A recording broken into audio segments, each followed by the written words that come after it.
कौन कहला कि सांबादिक सम्मेलन डाकिछने कौन मुख्य उद्देश्य रही प्रिय सांबादिक बंधुगण साथीगण समस्त को नमस्कार जय भीम। आज ठीक जितेबले राज्य में निर्वाचन सरी एवं एक नुआ सरकार आसूची से समय राज्यर स्थिति को यदि देखा जाए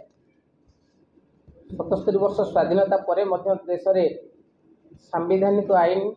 सठिक भाव कार्यकारी होनी दीर्घ वर्ष धरी बाबा साहेब डॉक्टर बी.आर. आंबेडकर आमको जो सांविधानिक अधिकार मौलिक अधिकार देते से सांविधानिक मौलिक अधिकार पीओ एक्ट तपशिलीभुक्त जाति जनजाति निर्यातना निवारण आईन जो करा आईन एपर्यंत सठिक भाव राज्य में कार्यकारी होना जार नमूना होची जातिगत आक्षेप भू हो बढ़ुवा ये राज्य में आज पर्यंत जड़े भी कई दंडित होना एवं एथुरु जना पड़ुची जे राज्य क्रमागत दलित आदिवासी मानक उपरे निर्यातना वृद्धि पाउची एवं खाली पल्ली रे नुहे सहर जोटा कि कटक सदर समस्त को मुंड व्यथार कारण होची जे कटक सदर थाना हो चौद्वार हो सालेपुर हो महंगा हो ये सबू थाना मानक पहाड़ भी ये समस्त थाना मानक जातिगत निर्यातना घोर भाव वृद्धि पाई ए नहीं आमे आम मूल निवासी यूनाइटेड फोरम एवं आंबेडकर सेवक संघ तरफ राज्य सरकार डीसीपी जिला प्रशासन समस्त को आम अवगत कराऊँ जे यह उपर दृढ़ कार्यानुष्ठान नि जाऊ और जो माने आसामी अच्छा से आसामी मान विरुद्ध में कार्यानुष्ठान नि जाऊ किंतु दुखर कथा जे कटक सदर थाना अधीन प्राय 30 गोटी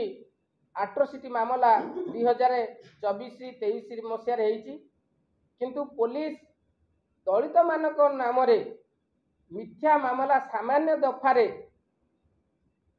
सीनियर सिटीजन मानक गिरफ करी पठे देउथिबा बेले कोर्ट चालान करछि किंतु जोटा आट्रोसिटी केस अच्छी जो तपशिलीभुक्त जाति जनजातिर लोक मानक निर्यातना करा जाउछि जोटी महिला मानक निर्यातना करा जाउछि जोटी घर जाली दिया जाउछि जोटी हत्या करा जाउछि ए क्षेत्र में जोटी गणदुष्कर्म करा जाउछि ए क्षेत्र में पुलिस प्रशासन संपूर्ण भाव में पक्षपातिता करुच्ची निष्क्रियता होउछि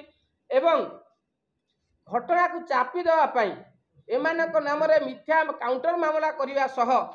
चार्जसीट ठीक समय करूना वर्ष वर्ष धरी जाउथिले भी चार्जसीट होउना एवं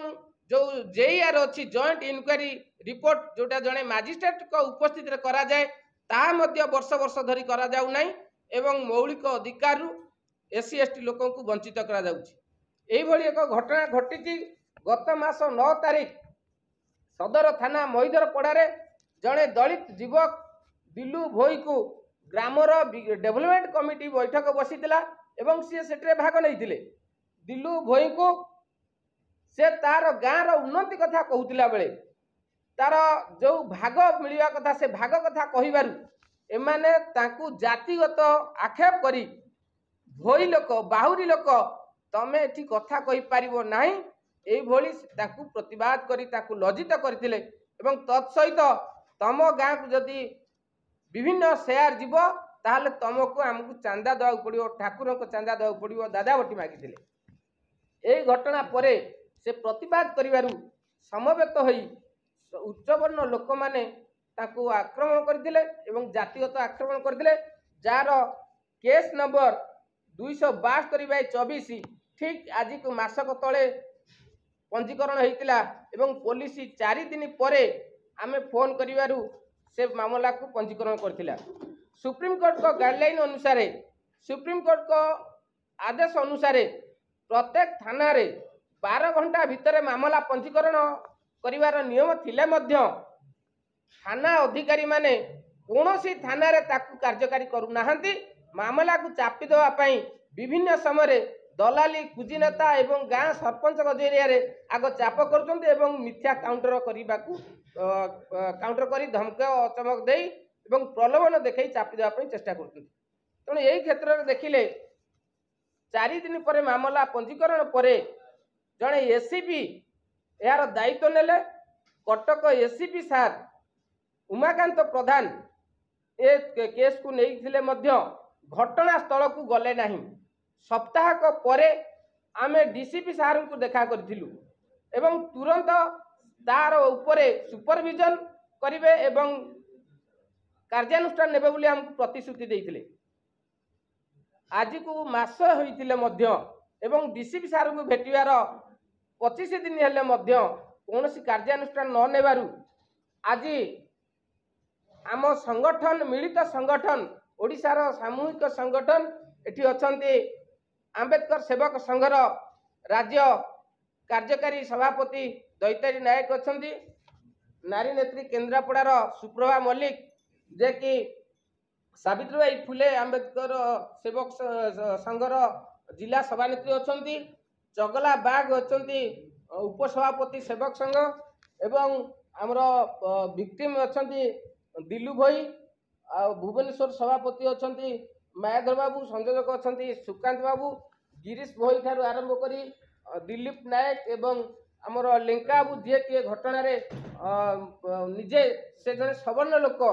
से दिलू भाई को माड़ होला बेले सी समस्त घटना को देखी सी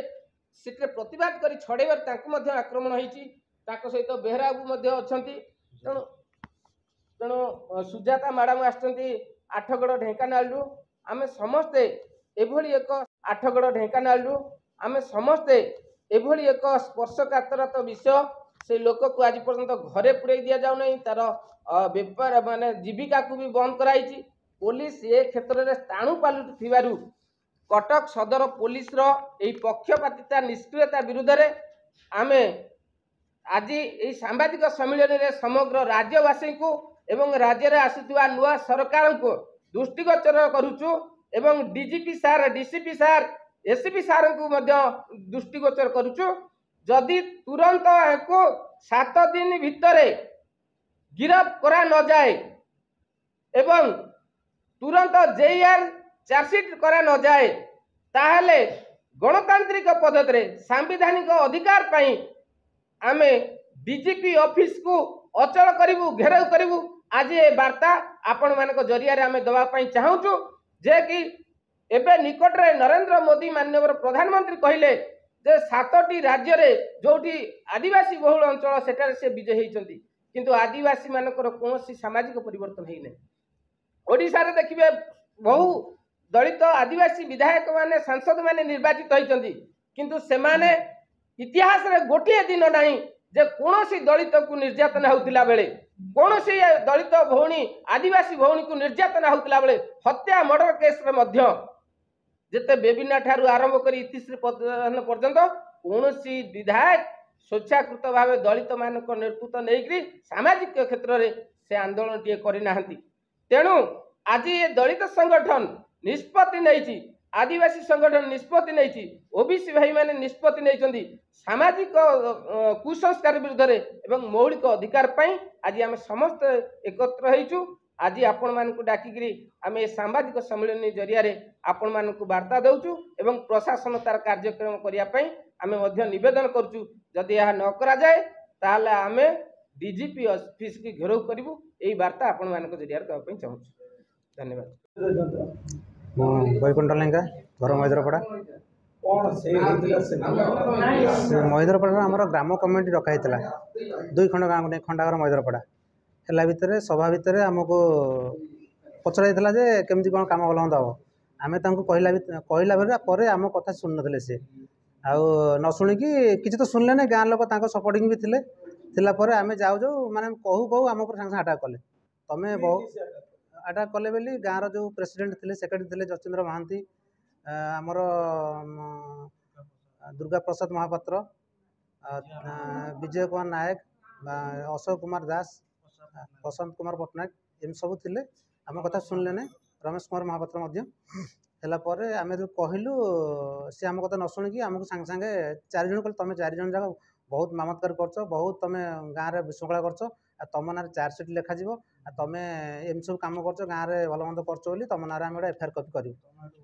କରିକି ତାପରକୁ ସିପୁନ ଓଝା ଯିଏ ବି ଥିଲା ସିଏ ସପୋର୍ଟ କଲା, ତାକୁ ବି ମାରୁଛନ୍ତି, ପ୍ଲସ୍ ଦିଲୁ ଭାଇକି ବି ବହୁତ ମାରିଲେ, ପ୍ଲସ୍ ତା ଜାତି ଗୋତ୍ର ନେଇକି ତାକୁ ବହୁତ ଗାଳିଗୁଲଜ କଲେ। ତାପରେ ମୁଁ ବି କଲା ମୋତେ ବି ସେମିତି ଗାଳିଗୁଲଜ ଭଲ ମନ୍ଦ କଲେ, ମାରିବାକୁ ଇଏ କଲେ। ତାର ସେଠି ସମସ୍ତେ ବି ଗାଁର ଲୋକ ସବୁ ବି ଥିଲେ, ସବୁ ମାମତକାର ବି ଲୋକ ଥିଲେ, ସେଠି କେହି ବି କିଛି କହିଲେ ନାହିଁ। ତାପରେ କହିଲେ ଆମେ ତାପରେ ଆଉ ତ କିଛି ବାଟ ନଥିଲା, ଲାଷ୍ଟକୁ ଆମେ ଆଇନ ବି ଆଶ୍ରୟ ନେଲୁ। ଆଚ୍ଛା ଏଠି ଟିକେ ଗୋଟେ ମିନିଟ୍, ଆପଣ ଯୋଉ ଆସିଲେ ଯୋଉ ଯୁକ୍ତି କଲେ ଯେ ଏଠି କିଛି ଗାଁର ଉନ୍ନତିମୂଳକ ଯୋଉ କାମ ପାଇଁ ଯୋଉ କଥା କହିଲେ ସେ ଆପଣଙ୍କ କଥା ଶୁଣିଲେ, ଆଜ୍ଞା ଆପଣ ଭାବୁଛନ୍ତି ଡେଙ୍ଗୁରା ଦେଇକି ବି ଡାକିଥିଲେ ଆମକୁ ଗାଁ ଲୋକ ସମସ୍ତଙ୍କୁ। ଯୋଉ ଭଳିଆ ଆପଣଙ୍କୁ ଯୋଉ 4 ଜଣଙ୍କୁ ଯୋଉ ମାଡ଼ ହେଇଛି, ଆଜ୍ଞା ଭାବୁଛନ୍ତି ଯୋଉ ମାଡ଼ ମାରା ହେଇଛି ଆଜ୍ଞା ଏଟା ଗୋଟେ ଆକ୍ରୋଶମୂଳକ ନିଶ୍ଚିନ୍ତ ମାଡ଼ ହେଇଛି, ନିଶ୍ଚିନ୍ତ ନିଶ୍ଚିନ୍ତ ନିଶ୍ଚିନ୍ତ। ଆପରେ କଣ କହିବେ ଯେ ଆମକୁ ଡାକିକି ଯୋଉ ଯୋଉ ବାଡେଇଲେ ଆପରେ କଣ କହିବେ? ଆମେ ତ ଏଇଆ କହିବାକୁ ଚାହୁଁଛୁ, ଆମେ ଯେହେତୁ ଥାନାକୁ ଯାଇଥିଲୁ, ଏଫଆଇଆର କପି କରିଥିଲୁ, ଆମେ ଚାହୁଁଛୁ ଏତିକି ମିଡ଼ିଆ ଭାଇଙ୍କ ଆଗରେ ଅନୁରୋଧ କରୁଛୁ ସେ ଦୋଷୀମାନଙ୍କୁ ଦଣ୍ଡ ଦିଆଯାଉ, ଆଉ ଯେଉଁ ନିର୍ଦ୍ଦୋଷୀମାନଙ୍କୁ ତାଙ୍କୁ କେମିତି କ'ଣ ଆମର ନିର୍ଦ୍ଦୋଷ ଖଲାସ କରାଗଲେ ସବୁଠୁ ବେଟର ହେବ। ମୋ ନାଁ ହେଉଛି ଦିଲୁ ଭାଇ। କଣ ହେଇଥିଲା ସେଦିନର ଘଟଣା? ଆମକୁ ଗ୍ରାମ କମିଟିକି ଡକେଇକି ମଇଦପଡ଼ା ଆଉ 2 ଖଣ୍ଡ ଗାଁରେ ବସିଥିଲେ, ଆମକୁ ଡକେଇକି ଆମ ଭିତରେ ଆମ ଉପରେ 4 ଜଣ ଉପରେ ଆଲିଗନ ଲଗେଇଲେ, 4-5ଟା ଆଲିଗନ ଲଗେଇଲେ। ଯେହେତୁ ଆମେ ମାନେ ବିରୋଧ କଲୁ, ବିରୋଧ କରିବାକୁ ତ ଆମକୁ ବାଡ଼େଇକି ଆମ ଜାତିକି ନେଇକି ଆକ୍ଷେପ କରିକି ଆମକୁ ବାଡ଼େଇକି ଏମିତି ବହୁତ ପ୍ରକାର କଲେ। ଆମ ଏ ପିଲାକୁ ବାଡ଼େଇଲେ, ଯେଉଁ ପିଲା ଆମର ସବୁ ଥିଲେ। ଗ୍ରାମ କମିଟି ଯେହେତୁ ବସିଥିଲା ଯେ ଆମର ଗ୍ରାମ କମିଟି ଡକେଇକି ଆମକୁ ମାନେ ସଭାରେ ଯେମିତି ବସିକି ଯେମିତି ମିଟିଂ ହବ ଡାକିଲେ, ଡାକିକି ତ ଆମ କଥା ଶୁଣିଲେନି, ସେ ଯାହା କହିବା କଥା କହି ଚାଲିଲେ, ଆଉ ବାଡ଼େଇକି ବି ଆମ ଜାତି ଉପରୁ ପୁରା ଆକ୍ଷେପ କରି ବୋଇ ବାଉରି କହିକି ମାନେ ଆମ ଉପରୁ ମୋତେ ବାଡ଼େଇଲେ। ମୋତେ ଏ ପିଲା ଛଡ଼େଇଲା ବେଳକୁ ଆକୁ ବି ବାଡ଼େଇବାକୁ ବାହାରିଲେ, ଆକୁ ବି ବାଡ଼େଇଛନ୍ତି, ଏ ପିଲାକୁ ବାଡ଼େଇଛନ୍ତି, ଏଇ ଟାଇପ୍ର ରଖିଛନ୍ତି। ମିଟିଂର ହେଉଛି ଆମର ଗାଁର 2 ଖଣ୍ଡ ଗାଁ ବସିଥିଲା, ଯେଉଁ ଗାଁର ଉନ୍ନତି ଯେମିତି ହୁଆଯାଏ ସେଇ ଟାଇପ୍ର ମିଟିଂ ତ ଆମର ବସିଥିଲା ଆଉ। ଆଜ୍ଞା ଆଜ୍ଞା ଆଜ୍ଞା ଆଜ୍ଞା ଆଜ୍ଞା ଆଜ୍ଞା ଜାତି ଆଜ୍ଞା ଆଜ୍ଞା ଆଜ୍ଞା ଥାନାର ଦ୍ୱାରସ୍ଥ ଥାନାଧିକାରୀ ସାର୍ ଥାନାରେ ବି ଆମେ ଦେଇଥିଲୁ 11 ତାରିଖ ଦିନ ଆମର ବେପାର ଲଞ୍ଚ ହେଇଥିଲା, ତ ତାର ରେଜିଷ୍ଟ୍ରି ବି ହେଇଯାଇଥିଲା 11 ତାରିଖ ଦିନ, ତ ପୋଲିସ ବି କିଛି ଆକ୍ସନ୍ ନେଉନି। ଆମେ ବହୁତ ଜାଗାରେ ବୁଲିକି ଆସିଲୁଣି, ସବୁ ଡିସି ବି ସଦର ଥାନା ଆଜ୍ଞା, କଟକ ସଦର ଆଜ୍ଞା। ଆଇଆଇସି ତ କହିଲେ ସେ ଆକ୍ସନ୍ ନିଆଯିବ, ଆଉ